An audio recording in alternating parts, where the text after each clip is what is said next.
Ephesus নামের এক ব্যস্ত রোমান শহরে ফিরে চলুন আমার সাথে। এই শহরে এক শক্তিশালী ও স্বৈরাচারী রাজা গ্যাসিয়াস কঠোর হাতে শাসন করতেন। তিনি দাবি করতেন যে দেশের সবাই বিনা ব্যতিক্রম তাঁর স্থাপন করা মূর্তিদের পূজা করবে।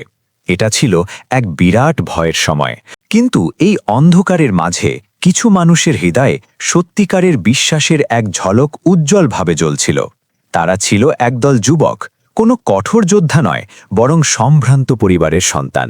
তারা সত্যকে দেখেছিল, এক ঈশ্বরের অনস্বীকার্য বাস্তবতাকে, যিনি আকাশ ও পৃথিবীর স্রষ্টা। গোপনে তারা মিলিত হতো, একে অপরের বিশ্বাসকে শক্তিশালী করত। তাদের হৃদয়ে এক অদৃশ্যের প্রভুর প্রতি ভক্তিতে একতাবদ্ধ ছিল।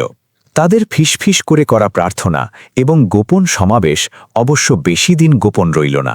রাজার গুপ্তচররা সর্বত্র ছিল এবং শীঘ্রই তাদের এই অবাধ্যতার খবর রাজদরবারে পৌঁছে গেল। রাজা ডেসিয়াস ক্ষিপ্ত হলেন। এই যুবকদের তার আদেশ অমান্য করার সাহস হয় কি করে? তিনি তার বিশাল সভাকক্ষে ডাকলেন, যা ভয় দেখানো এবং অভিভূত করার জন্য তৈরি করা হয়েছিল। যখন তারা তার সামনে দাঁড়াল, রাজা তার প্রহরী ও সভাসদদের দ্বারা পরিবেষ্টিত হয়ে দাবি করলেন তারা যেন তাদের বিশ্বাস ত্যাগ করে এবং তাঁর মূর্তিদের সামনে মাথা নত করে। তিনি তাদের একটি বিকল্প দিলেন, তাদের ঈশ্বরকে ত্যাগ করে সম্পদ ও পদমর্যাদা গ্রহণ করা, অথবা এক ভয়ঙ্কর প্রকাশ্য মৃত্যুর মুখোমুখি হওয়া। যুবকরা একে অপরের দিকে তাকাল। তারা তাদের সঙ্গীদের চোখে কোনো ভয় দেখল না, কেবল এক দৃঢ় সংকল্প। তাদের বয়সের তুলনায় অসামান্য সাহসের সাথে তাদের মধ্যে একজন সবার হয়ে বলল, আমাদের প্রভু আকাশ ও পৃথিবীর প্রভু। আমরা কখনো তার পরিবর্তে অন্য কোনো উপাস্যকে ডাকব না। যদি আমরা তা করি, তবে আমরা অবশ্যই এক চরম আপত্তিকর কথা বলবো। রাজা তাদের এই সাহসিকতায় অবাক হলেন। হয়তো তাদের যৌবন তাকে প্রভাবিত করেছিল, অথবা হয়তো তিনি তাদের একটি উদাহরণ বানাতে চেয়েছিলেন। তিনি তাদের কিছুদিনের জন্য সময় দিলেন, তাদের মূর্খ সিদ্ধান্ত পুনর্বিবেচনা করার জন্য। তিনি বিশ্বাস করতেন যে মৃত্যুর হুমকি নিশ্চয়ই তাদের মনোবল ভেঙে দেবে। এই চরমপত্রটি কোনো দয়ার চিহ্ন ছিল না, বরং একটি ফাঁদ। তারা তা জানত। তারা বুঝতে পেরেছিল যে শহরে তাদের সময় শেষ। তাদের একমাত্র আশা ছিল পালিয়ে যাওয়া, অন্য কোনো মানুষের শহরে নয়, বরং তাদের প্রভুর দয়ায় আশ্রয় খোঁজা। সেই রাতে অন্ধকারের আড়ালে তারা তাদের সামান্য জিনিসপত্র সংগ্রহ করে শহরের ফটক দিয়ে বেরিয়ে গেল। তাদের হৃদয় ভারাক্রান্ত ছিল, তাদের বাড়ি, তাদের পরিবার এবং তারা যা কিছু জানত সব কিছু পেছনে ফেলে। তারা পুরোপুরি একা ছিল না। এক বিশ্বস্ত কুকুর, যার নাম কিতমির বলে মনে করা হয়, তাদের দুর্দশা অনুভব করে বিশ্বস্তভাবে তাদের অনুসরণ করল। তারা তাকে ফিরিয়ে দেওয়ার চেষ্টা করেছিল তার নিরাপত্তার ভয়ে, কিন্তু কুকুরটি তাদের সঙ্গ ছাড়তে রাজি হল না। তাদের অনিশ্চিত যাত্রায় এক নীরব অভিভাবক হয়ে, বিশ্বাসের দ্বারা পরিচালিত হয়ে তারা হাঁটতে হাঁটতে এক পাহাড়ের ধারে এক নির্জন গুহা খুঁজে পেল, যা রাজার নাগালের বাইরে ছিল। এটি অন্ধকার ও স্যাঁতস্যাঁতে ছিল, কিন্তু তাদের কাছে এটি ছিল এক আশ্রয়স্থল। তাদের যাত্রা থেকে ক্লান্ত হয়ে তারা গুহায় প্রবেশ করে এক আন্তরিক প্রার্থনা করল, হে আমাদের প্রভু, আপনার পক্ষ থেকে আমাদের রহমত দান করুন এবং আমাদের জন্য আমাদের ব্যাপারটি সঠিকভাবে পরিচালনা করুন। তাদের বিশ্বাস সম্পূর্ণরূপে আল্লাহর উপর স্থাপন করে এক গভীর শান্তি তাদের উপর নেমে এলো। তারা বিশ্রাম নেওয়ার জন্য শুয়ে পড়ল। তাদের বিশ্বস্ত কুকুরটি প্রবেশে পথে প্রসারিত হয়ে তাদের পাহারা দিচ্ছিল, এবং তারপর এক অলৌকিক ঘটনা ঘটতে শুরু করল। এক গভীর ভারী ঘুম তাদের উপর নেমে এলো, এমন এক ঘুম যা অন্য যে কোনো ঘুমের থেকে আলাদা। সূর্য উঠত ও অস্ত যেত, তার রশ্মি ময়স্বীভাবে গুহার প্রবেশপথ থেকে বিচ্যুত হতো, কখনো তাদের ঘুমে ব্যাঘাত ঘটাত না।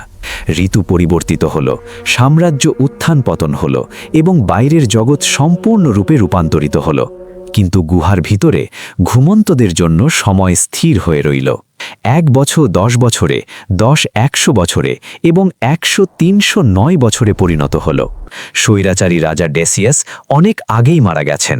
তার সাম্রাজ্য এক দূরবর্তী স্মৃতি। এফেসাস শহরটি চেনার বাইরে পরিবর্তিত হয়ে গেছে। পুরনো পৌত্তলিকতা ম্লান হয়ে গেছে।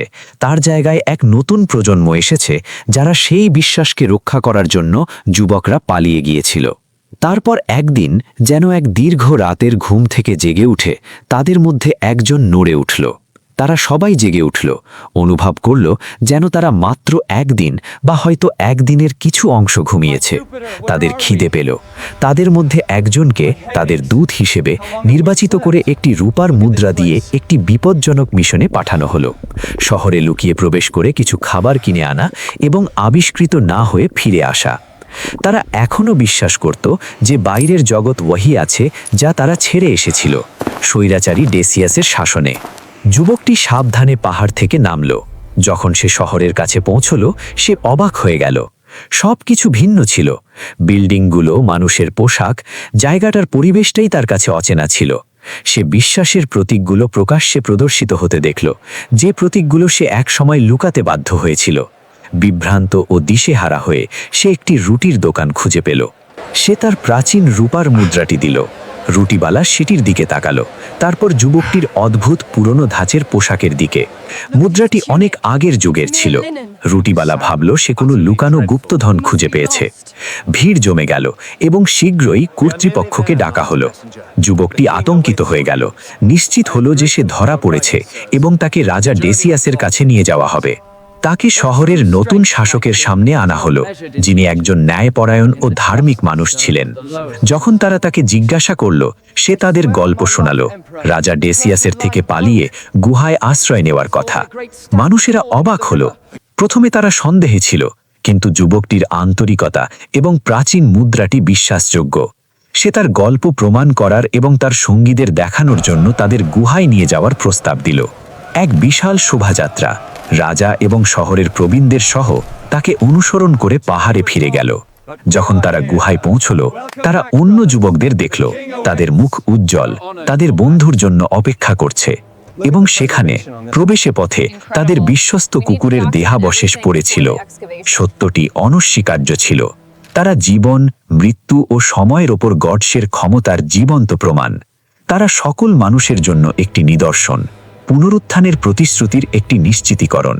একটি ঐশ্বরিক নিদর্শন হিসেবে তাদের উদ্দেশ্য পূর্ণ হয়ে যুবকরা লোকেদের বিদায় জানিয়ে তাদের গুহায় ফিরে গেল। সেখানে তারা শেষবারের মতো শুয়ে পড়ল এবং তাদের আত্মা তাদের প্রভুর দ্বারা শান্তিতে গৃহীত হল। গুহাবাসীদের গল্প একটি লেজেন্ড হয়ে গেল, অটল বিশ্বাস এবং গডসের মহৎ অলৌকিক ক্ষমতার একটি সাক্ষ্য। এটি আমাদের মনে করায় যে এমনকি আমাদের অন্ধকারতম মুহূর্তেও, যখন সব আশা হারিয়ে গেছে বলে মনে হয়, আমাদের প্রভুর রহমত থেকে আমাদের কখনো নিরাশ হওয়া উচিত নয়, কারণ তার পরিকল্পনা নিখুঁত এবং তার সময়রেখা পরম। শোনার জন্য ধন্যবাদ এবং পরের বার পর্যন্ত কৌতূহলী থাকুন।